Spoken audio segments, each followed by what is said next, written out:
L'Alaska du Sud-Est est constitué d'une multitude d'îles et de nombreux petits ports comme Sitka ou Juneau qui abritent des flottilles de bateaux de pêche. De nos jours, l'Alaska fait encore rêver. Cet État des États-Unis est l'un des rares sites mondiaux encore naturels où le grizzly est omniprésent à terre et où les baleines et les orques règnent sur les mers froides.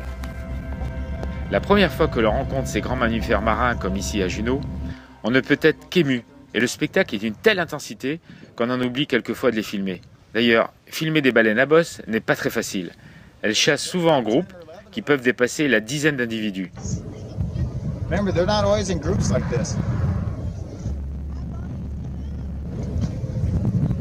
Here comes the tails. Tails right there. Get there. Get a shot. See the underside, the white? Yeah. Remember I was telling you have different amounts? You'll see it. Now watch the differences. Oh, see how much white that one had? Yeah.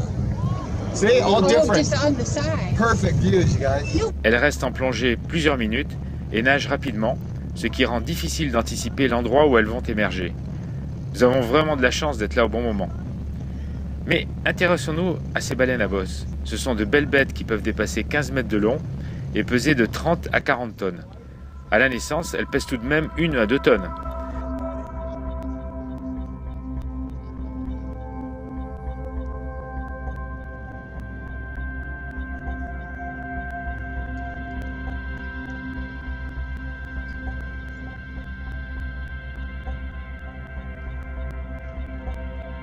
Ce qui est surtout visible lorsqu'on cherche des baleines à bosse, ce sont leurs nageoires caudales qui sortent de l'eau lorsqu'elles plongent. Ces nageoires qui peuvent mesurer jusqu'à 5 mètres de bout en bout sont d'une couleur foncée sur leur face supérieure, mais on distingue très nettement les taches blanches sur leur face inférieure.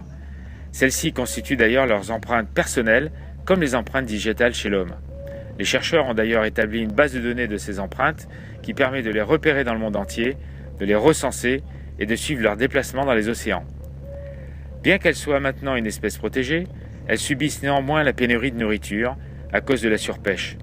Malgré leur grande taille, elles ont des prédateurs comme les requins blancs et les requins tigres, ou encore les orques qui les attaquent en groupe. Comme tous les mammifères, elles respirent et doivent remonter à la surface pour renouveler l'air de leurs poumons. Elles sont dotées des vents et expulsent brutalement l'air par un jet puissant sous forme d'un spray constitué de fines gouttelettes qui restent, comme on peut le voir ici, assez longtemps en suspension dans l'air. Ces animaux vivent une cinquantaine d'années.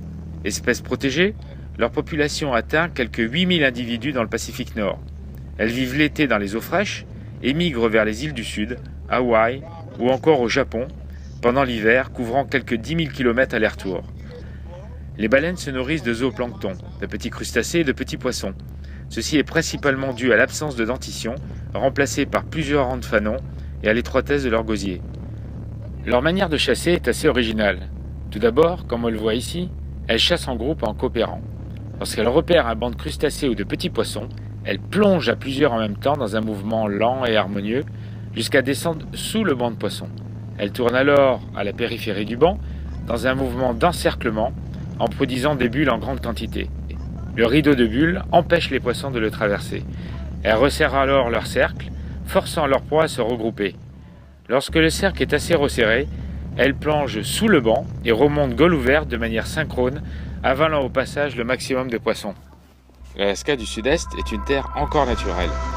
La nature sauvage, les petits ports de pêche à découvrir par la mer au gré des dessertes de ferries, des écloseries, des glaciers,